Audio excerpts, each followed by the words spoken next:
What's going on, everyone? So welcome to my latest video. This is obviously part of a series where I focus on a specific director and rank that director's work from worst to best. Done such directors in the past such as Lars von Trier, David Lynch, David Fincher, Wes Anderson, the list goes on. You guys can check out those directors and many more down below on my director playlist. But guys, you clicked on this video, so you know this time around I'm doing Gaspar Noé's films and ranking them from worst to best. Now, as of the filming of this video, which is in fact June 30th of 2022, Gaspar Noé has done a total of 6 movies. Now, I know what some of you are thinking. No, actually, technically, he's done 7. He has one where it's like 45, 50 minutes. I personally look at that kind of as like a short film, or it's a gray area because, you know, you could argue that it's a feature-length film or a short film. I'm personally saying it's a short film, though, so that's why I have it being 6 films that he's done. And I'll be ranking them from 6 being his worst to 1 being his best, and of course, my opinion. Now, I do want to say this. I know that Lars von Trier fans and other people out there, like, you know, that are really into kind of like niche directors, I know it can sometimes be a little unwelcoming, which I don't want. I want, obviously, everyone to be welcome in terms of this video and in the comment section. I want everyone to be able to give their ranking at ease, because at the end of the day, everyone has different opinions, and I just wanted to get that out there. So mine's going to be different from yours, vice versa. So, but guys, enough exposition. Let's get started. So kicking things off, number 6, I have I Stand Alone. This was very hard to track down. This was the debut film from Gaspar Noé, and wasn't a big fan of it, to be honest. It was intentionally hard to watch, which, I mean, it's a Gaspar Noé film, so it's to be expected. But I didn't really get much out of it. Just in terms of like the filmmaking, the themes, the messages, like it just seemed to be an unpleasant experience and nothing more. Now, I know that there are other people out there that do like this movie, and I can respect that. But for me personally, I just had a difficult time getting through the runtime. Not because it was like, oh my goodness, this is so hard to watch, but more to the point where I was just like, I didn't get much out of it. And at the end of the day, a Gaspar Noé film, what you get out of it really kind of helps you with the experience and everything, because his filmmaking is pretty top notch. But yeah, that's my number 6. My number 5 next up is, of course, Love. This is a hard film to talk about because I always find myself getting into discussions about films where it's like some people are like, oh, it was pornographic. And I'm like, yeah, no, it's not.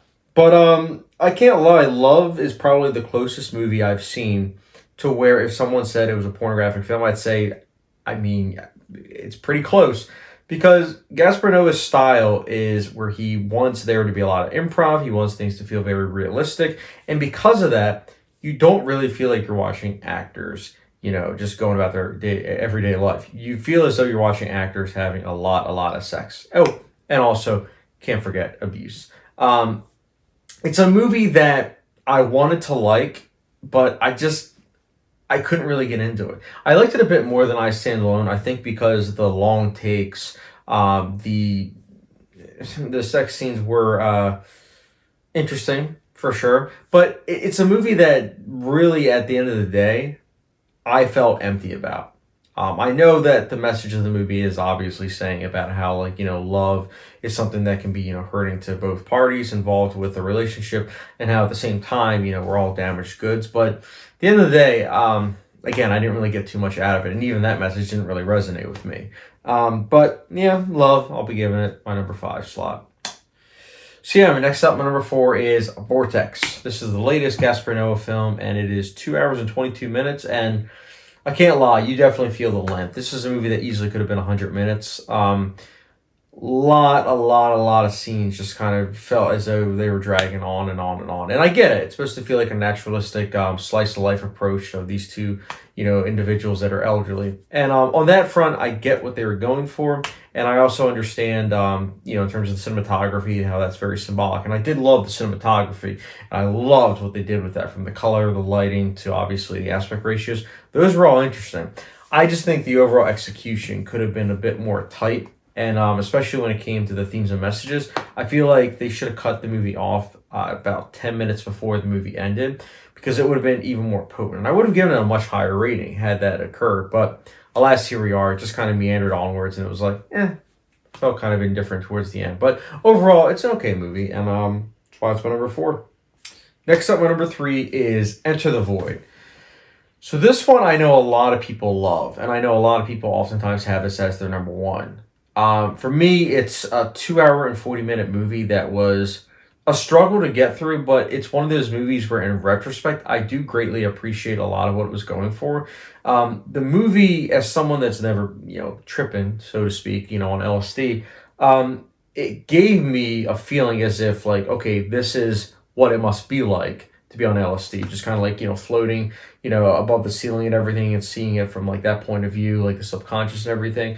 I don't know. I thought that was a really interesting approach, and I liked how it went back and forth between different scenes and everything. And it's a film that definitely isn't for everyone because it is very graphic. I mean, for crying out loud, there's literally a scene where penis goes in the vagina, and yeah, I was not expecting that. But when that scene happened, I was like, okay, all right, Gaspar.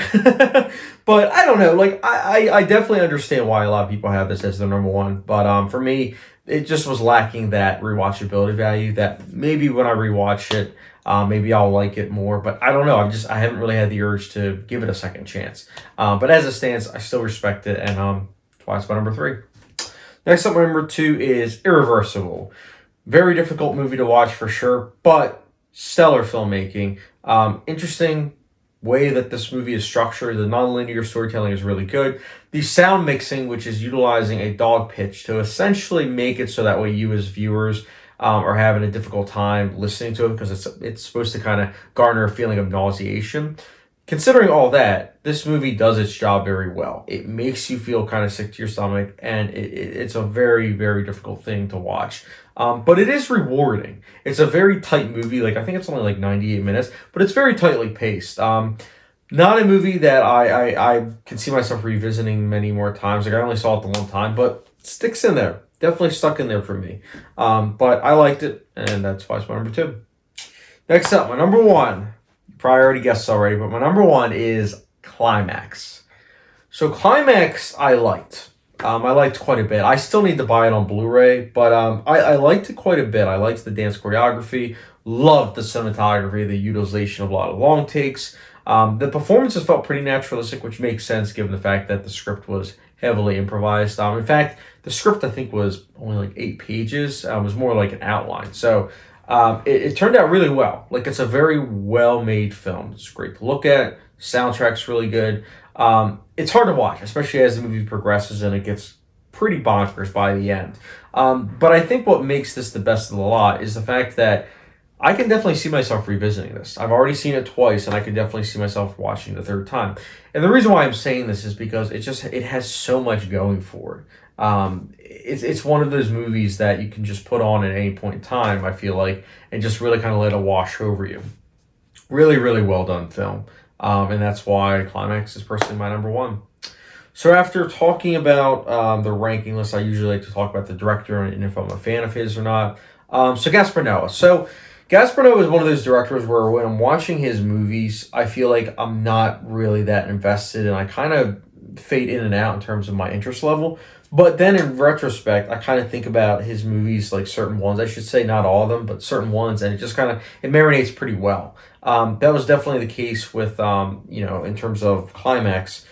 I couldn't get it out of my head, so I decided to revisit it. And that's honestly the best feeling, and that's the best compliment I can give a director, where they plant the seeds, where it's like, okay, here, you might not like it now, but down the line, you might grow to appreciate it because, it's a movie that it's ambiguous. It leaves certain things up to interpretation, and I like that. Gaspar Noé's style is definitely like that, and I love also how he utilizes a lot of wide-angle shots that are obviously long takes, and the camera's constantly moving. I like it, and I also think the fact that he improvs a lot of the dialogue and everything in his movies, I really like that. I think it's an interesting approach, and it just kind of shows like a freestyle to his work that, a lot of directors are more about being tight. So I totally get that, but Gaspar Noé's films, I would ultimately say that he's a solid director who I greatly admire. I greatly admire his style more so than his actual movies. But yeah, Gaspar Noé, what's your ranking, guys, of his movies? Let me know down below. And as always, don't forget the subscription, notification bell, and I'll catch you guys later. Oh, and follow me on Letterboxd.